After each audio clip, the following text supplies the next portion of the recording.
Eh bien, bonjour à toutes et à tous, c'est Julien pour la chaîne On Air et aujourd'hui je vous explique comment et pourquoi planifier vos repas va vous permettre d'économiser du temps et de l'argent. Donc, dans un premier temps, je vais vous expliquer toutes les raisons pour lesquelles je vous conseille de planifier vos repas. Dans un second temps, je vais vous expliquer concrètement ma méthode et mes techniques pour m'organiser chaque semaine. Et enfin, je vous partagerai mon retour d'expérience ainsi que mes conseils. Donc pourquoi planifier ses repas? Donc en numéro 1, ça va être d'économiser du temps. Donc en effet, la planification des repas va vous permettre de savoir quoi cuisiner à l'avance. Donc vous allez gagner déjà du temps donc, en faisant vos courses et après quand vous allez devoir préparer vos repas. Donc 2, ça va être économiser de l'argent. Donc dans économiser de l'argent, j'ai relevé 3 points. Petit A, lorsque vous planifiez vos repas, il peut être intéressant de faire ses achats en vrac. Donc pourquoi acheter en vrac? Donc acheter en vrac, ça va vous permettre de faire des économies importantes pour deux raisons. Donc la première, c'est que le prix au vrac est généralement inférieur au prix au kilo par rapport au sachet par exemple. Et le deuxième, c'est que vous allez pouvoir sélectionner la quantité exacte. Donc si vous voulez 450 grammes de riz, vous n'allez pas en acheter 500. Donc là, déjà, ça va vous permettre d'économiser ce 50 grammes de différence. Donc petit B, vous n'allez acheter que ce que vous avez besoin pour vos repas, donc ça rejoint un peu le point précédent. Donc, dernier point sur les économies d'argent, ça va être de cuisiner en volume. C'est-à-dire qu'avec un même plat, vous allez pouvoir faire plusieurs repas d'affilée. Petit 3, ça va être de favoriser une alimentation saine. Donc, puisque vous allez vous préparer vos repas, vous allez pouvoir sélectionner probablement des aliments plus sains et plus équilibrés pour votre santé. 4, vous allez éviter le gaspillage alimentaire puisque vous n'allez acheter que ce dont vous avez besoin, ce qui évitera de gâcher éventuellement de la nourriture. 5, et pour moi c'est un des points les plus importants de cette vidéo, c'est de réduire sa charge mentale. Donc ça, d'ailleurs, ce sera l'objet d'une autre vidéo, la charge mentale. Et donc là, par rapport à l'alimentation, on sait que préparer ses repas à la dernière minute, généralement ça nous prend la tête. Et du coup, on n'a pas envie de s'embêter à cuisiner. Donc là, puisque vous allez avoir déjà un plan et vos objectifs de la semaine, vous aurez juste à prendre le nom du repas et à faire votre cuisine. Et enfin, sixième point, ça va être d'éviter la monotonie tout simplement, puisque vous allez, comme je l'ai expliqué précédemment, vous allez pouvoir alterner sur les différents plats et ainsi vous ne vous ennuierez jamais. Et vous d'ailleurs, comment est-ce que vous vous organisez avec la nourriture? Est-ce que vous êtes plutôt de la team je fais tout au dernier moment ou est-ce que vous êtes de la team je planifie au maximum? N'hésitez pas à me laisser un petit message dans la partie commentaires pour en discuter. Comment je m'organise concrètement? Donc avec ma compagne, en général, on fait nos courses le samedi matin.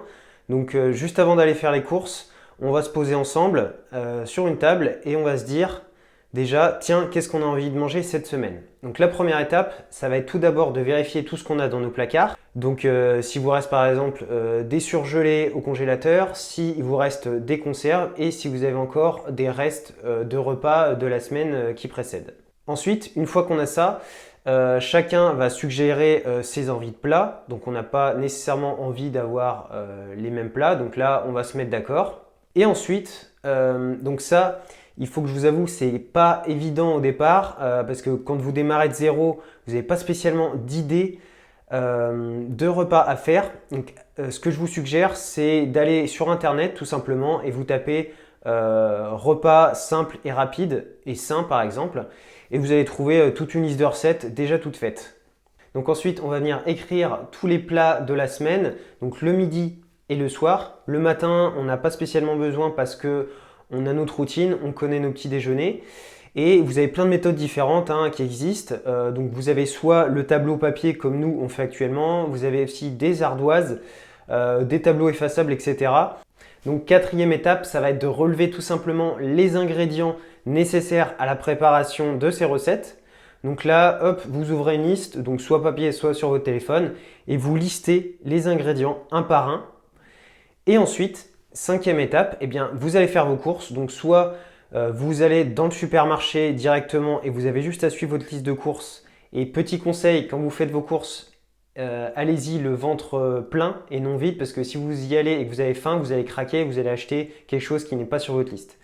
Donc vous faites voilà, vos courses en supermarché, vous pouvez même le faire en drive, c'est encore mieux parce que là vous allez gagner vraiment un maximum de temps. Alors maintenant, on va aborder mon retour d'expérience et mes conseils. Donc le premier conseil que je peux vous prodiguer, c'est de garder vos différents plannings de repas sur plusieurs semaines. Donc nous, pour l'instant, on le fait sur 2 semaines. Vous pouvez tirer jusqu'à 1 mois. Ça vous permet en fait de créer un roulement au niveau des repas. Sinon, il y a une certaine monotonie qui peut s'installer et du coup, vous êtes moins motivé. Donc là, une fois que vous avez pris votre planning, vous allez faire une liste de repas. Donc ça peut être 30, 40, 50 repas par exemple. Et là, à chaque fois, vous aurez juste à repiocher directement dedans et à le placer dans votre planning. Deuxième conseil que j'ai à vous prodiguer, c'est d'accrocher ce fameux planning sur votre frigo. Alors ça va vous permettre surtout de vous motiver.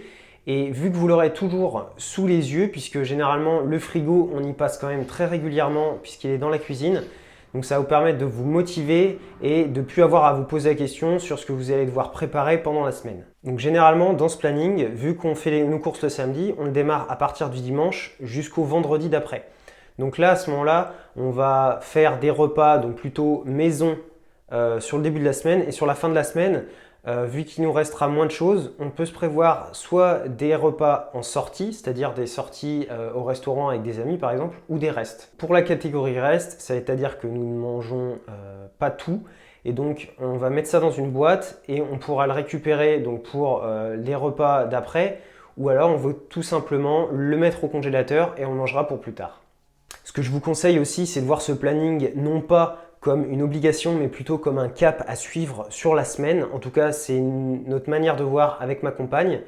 Donc ça vous permet surtout de vous motiver, de savoir vers où vous allez, à vous poser moins de questions. Mais par contre, on reste assez flexible sur le sujet. C'est-à-dire que si on a un restaurant ou une sortie entre amis, c'est pas grave, on va décaler et ça va nous permettre de continuer dans notre lancée. Donc en effet, le meilleur moyen de ne plus suivre ce planning, ce serait qu'il devienne une trop grosse contrainte.